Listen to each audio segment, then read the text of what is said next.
In my 20 years on this planet, I feel like I want compensation. I love this. I feel like I want compensation. And your life is hid. There is a life that you have. I believe it's the new humanity. I want you to think of where your new humanity is hidden with Christ in God. That's where your affections are to be set. But it's so real that your mind's already there. Your spirit is already there. Your joy is already there. Your desire is already there. Set your affections on things above, where Christ is. Why is that important? Because that's where our life is hid, our real life. And our friend and fellow believer Dana Mim makes a comment here. I'm going to read it to you. She's initially shocked by this, by someone who would say, I want compensation. I need compensation. Okay, I'll go through this, but this is what it's going to take to make me look back at this life and say that it was worth it. God has made note of our little cries and our suggestions, and he's going to blow it out of the water. He's going to say, oh, that's all you want? Well, wait till you see what I have in store for you.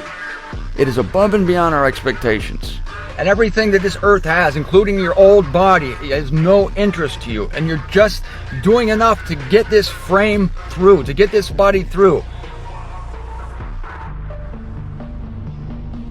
What we think is a wasted life, what we think is a discouragement, God is now, while we're living. See, he's doing this while we're living.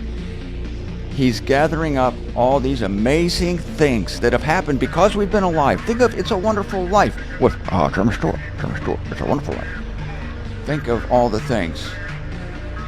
You may be looking back at your life and thinking, what a waste. You have no idea how many lives you've changed for the better. You have no idea how many people you've blessed.